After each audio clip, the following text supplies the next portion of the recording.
So let's just look at what we're going to do. This is our primary part here on the left. It's a ring model. So this model is about 12 inches or 12 millimeters in diameter, about 18 millimeters in diameter, 12 inches wide. And we have several features here that we're going to be machining out. Obviously, in the center, we got this diamond air pattern that goes around the part, and then another offset pattern right next to it. So we're going to be using various continuous four-axis roughing methods to rough this down, and we're going to show you each of the roughing methods available. And after that, we're going to do some finishing. We're going to do finishing in levels, our level finishing, and then we're also going to show you how to rough this out in parallel finishing, because you can use parallel finishing. Even though it's a finishing operation, you can use it very well for roughing as well. So we're going to show you that. After we finish it out, we're just going to do some pocketing, four-axis pocketing in these areas. We're going to do some cleanup passes around the pocketing areas to clean these edges up. And then we're going to show you some different ways to machine these outer rims here. We're going to do, first we're going to do a facing operation, and then on the other side we'll show you how to do a profiling and clean this up just as well as the facing. So in this picture here, if you're unfamiliar with how four-axis works, the green arrow here is our fourth rotational axis. So it points along the the primary x-axis. So the x-axis is actually rotating on the machine bed, and the spindle with the cutter will be moving in X, Y, and Z. Okay. Now we're going to be using another model to show you the drive surface machining. And this is a true four-axis method, whereas the rotational axis and the X, Y, and Z, the three axes, are moving in tandem to machine this part. And you'll also notice that on this picture, the little green arrow here, the rotational axis again is along the x-axis. Okay, and you'll also notice, pay attention to the shape of this part, how it's not actually centered on the rotational axis. And that's a situation where only drive surface machining can really machine this part. And the other methods, you'll notice that the part is centered about the rotational axis. Okay, and let's see what else we got here. In this little picture up here on the right, it gives you an idea of how a typical four-axis machine tool is set up. In this particular setup, we have the fourth rotational axis is on the table of the machine.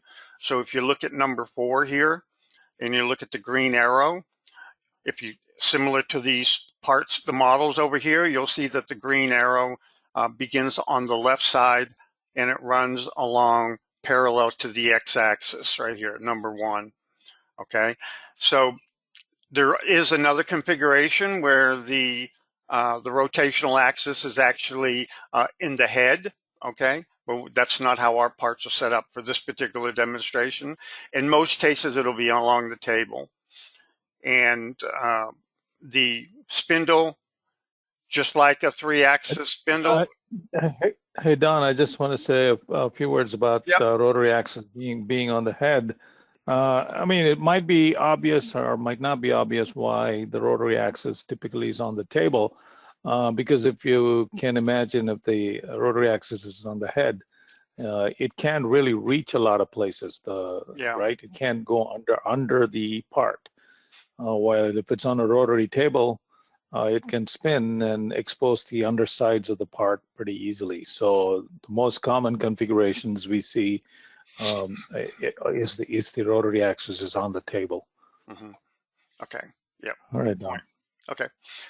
Okay, so basically that's an understanding of how 4-axis works, specifically in this part that we're going to be looking at today. And down here, we just have a list of the operation types. We went over those in the agenda. These are the operations that we're going to be demonstrating. R-level roughing, R-level finishing, R-level meaning that each cut level is a radius, okay? So it's going to be working its way down at various radii on the part. And we're going to be looking at parallel finishing in 4-axis. And then also we mentioned drive surface machining. We're going to be showing you another part for that. And then facing, pocketing, and profiling. Okay. Let's go ahead and look at our first part here. Okay, for the stock, obviously we're probably going to want to use a cylinder stock. But what I'm going to do here is I'm going to deviate just 1 second from the expert configuration, and I'm going to display a blank model that I have created here. Okay, and let's just turn this off a second. Well, that's fine. So I'm going to just do a stock from selection. I'm going to pick my blank, and I'm going to do a stock from selection. Okay, and I'm going to turn my blank Just a back quick on. note. Just a quick note that stocks from selection is not available in the 4-axis configuration. You will have to either get the Pro or the Premium configuration. Yeah, I only That. deviated to, just to make it look a little bit better when we simulated it. Yeah, no, but I just wanted to make sure our listeners know Yeah. that. Mm-hmm. Typically, just for the cylinder stock definition, you can just go up to stock and pick cylinder stock, okay? And you'll get the same basic shape. Of course, you won't get the hole in the middle, that we use for the stock from selection, but it's basically the same dimensions, okay? So let's go. We don't need to use any alignment, and we're not going to use any material. Typically in jewelry, the material might be sterling silver or it could be gold. So typically you would take very short cut levels, but if you participate in our webinars, you realize that we don't really use the really tight tolerances and really tight cut levels just for the demonstration purposes to get through it relatively quickly. But any of the parameters we use, if on your end, obviously you would adjust those for the accuracy that you want to create. Okay, so